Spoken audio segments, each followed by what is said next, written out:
Greetings. My name is Ted Hicks. I'm the founder, CEO, and Chief Investment Officer for Hicks & Associates Wealth Management.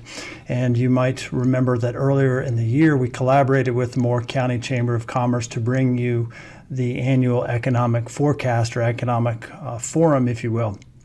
So in chatting with Linda Parsons from the Chamber just recently, I offered to provide a little bit of an update for the membership, just given the extreme and economic environment in which we find ourselves in. So that's what this is. This is just a brief economic update. I'll go through a couple of charts. Obviously, if you have any questions, you're more than welcome to feel free to reach out to me or my team. I'll give you my contact information at the end of our presentation. So with that said, we'll dive right in. This first chart is gross domestic product. This is how the nation has been measuring our economy since about the 1940s. On the screen at the moment dates back all the way to the 1940s. We're going to zero in just a little bit just to make it a little bit more clear as to where we're at.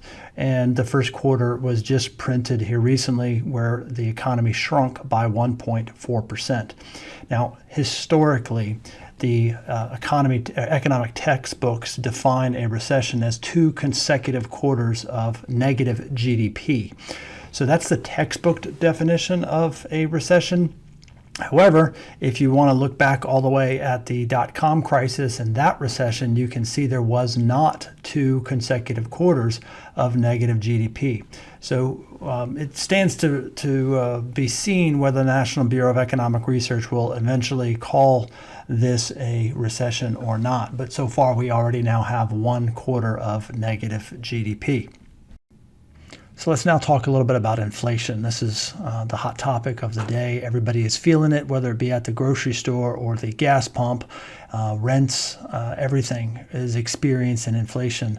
The official calculation is inflation is up about 8.6% from 1 year ago.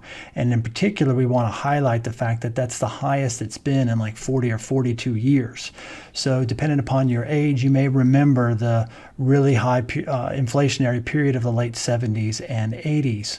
If you don't remember that, I want to put this in context of what you're most likely familiar with, and that is just the last, say, 20 years. So this is the same chart. I've just zoomed in from the year 2000 until the present day. Again, the same chart, 8.6%, but you can see how that relates to the last 20 years. Now, in particular, I've added a red line which shows the average for the last 20 years. So we are quite high compared to where we have been, and what this is going to cause a problem in the economy. It's already causing a problem, and that's arguably why we're going to talk about the Fed funds rate. The federal funds rate is the rate that banks charge one another for overnight lending. This rate is determined by the Federal Reserve's Open Market Committee. That committee is, of course, chaired by Jerome Powell. Now, they've already started raising rates, and then just last week they raised rates by 50 basis points, which is the largest increase in rates in about 20 years. Now, you can see at the bottom chart where we're sitting right now is at 0.83%. Now, based upon the futures market and comments made by Chairman Powell and others on that committee, most of the market's participants expect rates to be somewhere between the range of 2.5% to 3% by year end. Now, if you look at the chart, what that tells us is that's actually higher than what it was prior to the coronavirus correction. So that's telling. In addition, we want to discuss the fact that we are in a rise in interest rate environment today, and that's something most of us are not familiar with because generally speaking, we have been in a declining interest rate environment for the last 30 or 40 years. Now, the reason they're raising interest rates is to combat inflation. The problem with inflation is it is pervasive and it is very difficult to get out of an economy. So they are trying to be aggressive. Some would say they're not being aggressive enough and that they're behind the curve on this. I tend to agree with that statement. But that's what they're doing. They're raising the interest rates to try to combat the inflationary environment that we're in. When the Federal Reserve raises interest rates, it's naturally going to impact the rate that you can get on a 30-year mortgage. On the screen right now is the average rate for 30-year mortgages. Now, this chart does go back to all the way to the 1970s, 1971 in particular. And what I really want to highlight is the dramatic jump that we have seen over the last 12 months. Now, when mortgage rates go up, that is obviously going to impact the housing market. That's obviously going to impact refinances, etc. We've already started to see news reports of mortgage companies laying off workers because of this. So we're now going to talk about wage growth, but before we talk about wage growth, I want to return to this chart and remind you of where we're at.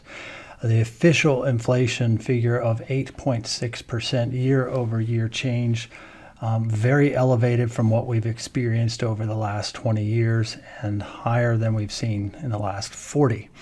That said, how does it compare to wage growth? Wage growth right now is clocking in at about 5.6%.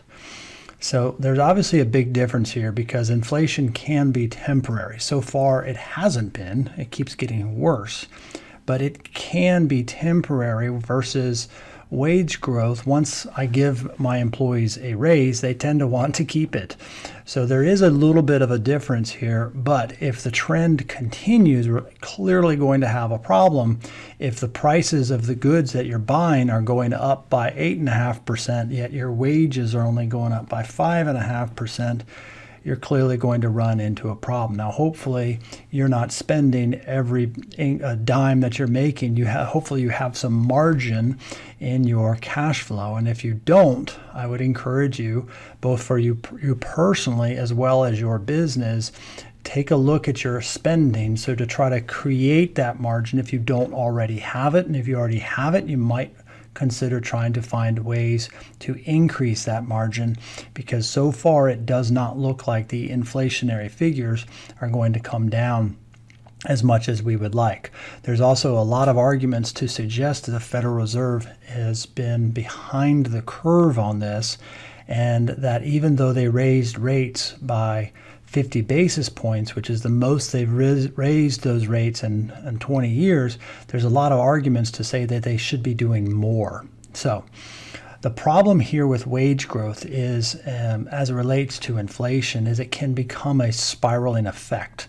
And this is why it is so hard to get inflation out of the economy, because as we see inflation rising, then the employees are effectively putting pressure on the employers to raise the wages.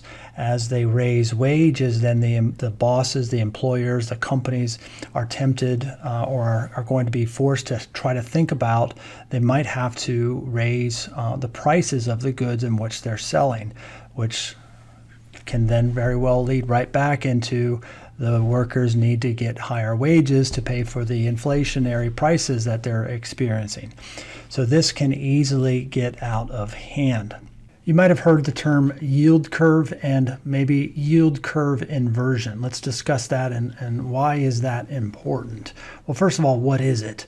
The yield curve is simply the rate or the difference, if you will, between the yield that you can get on a 10-year bond minus the yield that you can get on a 2-year bond. So the yield curve is simply that math, 10-year yield minus the 2-year yield.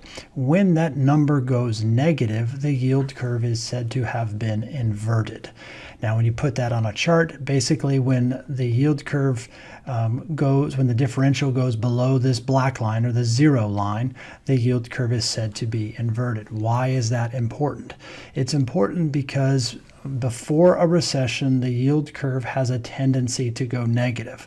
So on the left-hand chart, you can see we have a recession in 1980. Well, the yield curve inverted sometime late 1978, and it stayed that way. That's the key. It stayed inverted for quite a while. Then it got positive and it inverted again, and some would argue that predicted the 1981-82 recession. And then again in, I think that's 1989, the yield curve again inverted, predicting the 1991 recession. You can see it inverted again in 2001. You get the idea. A couple of points before we look at a slightly different version of this chart. In 2019, the yield curve barely registered a negative reading. In other words, you can barely see it on the chart. It was only inverted for a day or two, and the yield curve went back positive. Well, some people say that because the yield curve went negative for such a brief time period, it predicted the 2020 coronavirus correction or recession, if you will. I don't know that I believe that. But that's what some folks are saying. Well, right now you can see the yield curve. If you can read that, it says 0.26. That's a positive number. So as of this recording, the yield curve is not inverted. It is not negative. It did, however, go negative just about a week or two ago. But again, barely, and it was for just a day. If memory serves me, it was literally just one day, and the yield curve went back into positive territory. Well, that is the 10 and the 2 yield year, 10 and 2 year yield curve. Now let's look at the 10 and 3s. So it's the same thing, but the difference is we're looking at a 10-year yield minus the 3-year yield. There's a professor over at Duke University. His name is Campbell Harvey, and I believe his PhD dissertation was stating that the 10 and 3-year yield curve is actually a better predictor of a recession. Because it's got a perfect record. Now, again, the chart looks very, very similar. It inverted in 1979 before the 80 recession. Again, it's inverted. You get the idea. A couple key points. Number one, in 2019, the 10 and 3s did not go negative, but they did go negative here recently, and they stayed negative longer. They were more negative, and they stayed negative longer. But they are, again, positive. So right now, as of this recording, the 10 and 3 yield curve is 0.06. So that is a positive number. So the way that we would interpret this chart is this would tell us that this is not predicting a recession. I would argue not yet. If the yield curve goes back negative and stays negative for a while, then yes, this would indeed predict a recession. This is on the screen right now, total federal debt as a percentage of GDP. And on the right-hand side, I know it's hard to see, but that says 123. So in other words, our total debt to GDP is more than 123%. That is a massive, massive problem. Now, historically, our nation would borrow money to fight some sort of crisis, whether it be the Civil War or the World War I, World War II, whatever, Cold War, etc. Typically speaking, our nation would borrow money to fight a crisis. Usually it was a war. But then historically, after the crisis had passed, we would focus on paying down the debt. Now, I believe there's only been a couple of years in our nation's history where we were actually debt-free, but we've never been this high before, and this is very dangerous territory. And this is not an indictment of the current administration. This chart goes back all the way to, looks like 1966, and you can see that this figure has been rising fairly steadily since about 1982. That's when President Reagan and Congress was fighting the Cold War, and it rose dramatically, but you can see we didn't really focus on paying down that debt. Then we had the dot-com bubble, if you will, and that time period generated a lot of capital gains, a lot of tax revenue came in, so we're beginning to pay down the debt, and then the dot-com bubble burst and it rose back again. Anyway, this is very dangerous territory. I would contend this absolutely contributes to inflation. The next thing I want to talk about is the individual. That was the federal government. Now, this measure is household obligations. So this is a measure of total financial obligations. It's basically a measure of total debt. And I would say this is rising, but it's not yet a concern of mine. So that is good news. The overall American consumer is still in relatively good shape. However, that American consumer is pretty pessimistic. This is consumer sentiment, and you can see that we were rising right before the coronavirus recession. We hit some new recent highs and then has significantly declined, and it's declining further. This is not a good sign, because if consumers are worried about the future, then they're going to withdraw some of their spending. And the way that our economy is measured is a function of of that spending. So this is not a good sign. But I don't want to be all doom and gloom. So I want to give you one positive chart, if you will. You might have been told over the years that gold is an inflation hedge. Now, there's a strong argument that it's not, and I would reference a paper by the Duke professor that I mentioned a little while ago. But historically, people would argue that gold is an inflation hedge. Now, on this chart, this is the chart for gold, the Gold Shares ETF, and it goes back to 2019 through present day, or through Friday, I should say. And you could see that during 2019, there was definitely a positive trend. Gold was definitely rising. Since then, it's kind of gone sideways.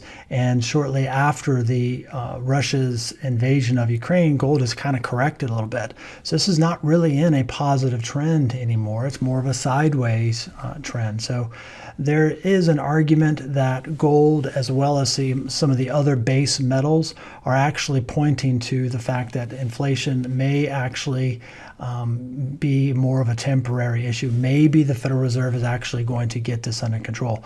I remain a skeptic in that regard. I'm still very much concerned that this is going to be a longer term problem. But if you're looking for good news, the fact that gold is not rising is actually, I would contend, a little bit of good news from an economic standpoint. That's going to wrap it up for today. I hope you found this helpful. Again, we thank the Moore County Chamber of Commerce for all that they have done for us and for the business community here in Moore County. If you're looking for us, you'll find us on Broad Street. That's a picture of our office building. You can, if you would like, feel free to reach out to us at our website, hicks-associates.com. You might be a little bit more familiar with my colleague, Nathan Cherry, who runs the Southern Pines office. And we, again, thank you for watching. If you have any questions, again, feel free to reach out to us. We hope you find this helpful, and we'll talk to you next time. Thanks.